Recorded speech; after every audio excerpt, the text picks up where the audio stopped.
Bonjour, je vous présente aujourd'hui la mise à jour de l'analyse technique de la Société Générale, tradable à partir de la plateforme de CMC Markets. On va commencer par une analyse de type DO sur un graphe hebdomadaire, c'est-à-dire que chaque bougie correspond ici à une semaine de cotation. Comme on peut le voir, la tendance semble être redevenue haussière. Lorsque les pics sont ascendants et que les creux sont ascendants, on dit qu'on est en tendance haussière au regard de la théorie de DO.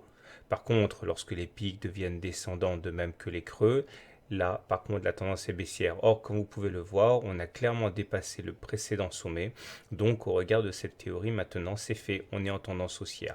Même si on devait subir une consolidation assez marquée, eh bien, tant que l'on n'inscrit pas des creux de plus en plus bas, on est en tendance haussière et on dirait qu'on est bien parti, effectivement, pour inscrire un creux plus haut que le précédent lorsque ce creux verra le jour. C'est confirmé par l'analyse de type Ishimoku sur la Société Générale, puisque là, tout dépend de la position par rapport au nuage. Quand on est au-dessus du nuage, comme c'est le cas ici, regardez, c'est la zone un petit peu plus foncée, le nuage. Lorsque l'on passe au-dessus du nuage, on est en tendance haussière. Lorsqu'on est en dessous du nuage, on est en tendance baissière. Or, comme vous pouvez le voir, cela fait maintenant 2 mois globalement qu'on est passé au-dessus du nuage, donc on est en tendance haussière et c'est confirmé par le fait que la Chikou ici, ou la Laginspan comme vous voulez, est au-dessus des prix.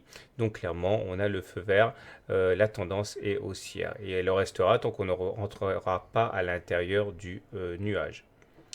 Maintenant, si on mène une analyse purement graphique sur la Société Générale, on voit qu'il est assez difficile de fixer des objectifs car nous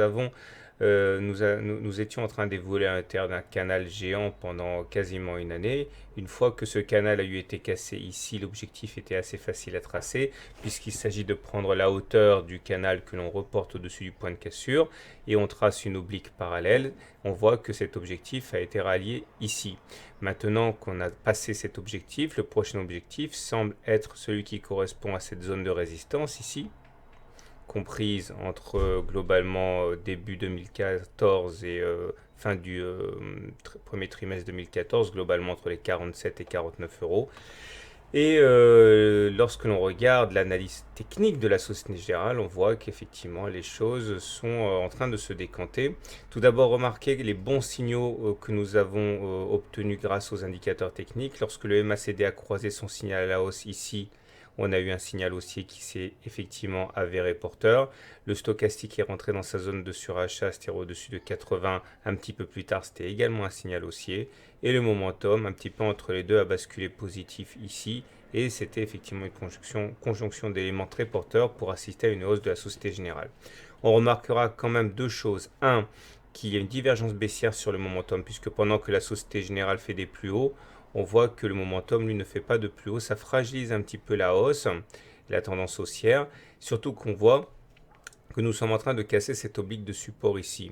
Alors là, il vaut mieux passer en unité journalière. Là, on bascule en unité jour. Chaque bougie correspond à un jour de cotation. Il faut savoir que si on devait subir une attaque plus marquée, eh bien, sans doute irait-on prendre appui à minima sur les 23,6% de retracement de Fibonacci. C'est-à-dire qu'on va baisser de 23,6% par rapport à toute la jambe de hausse.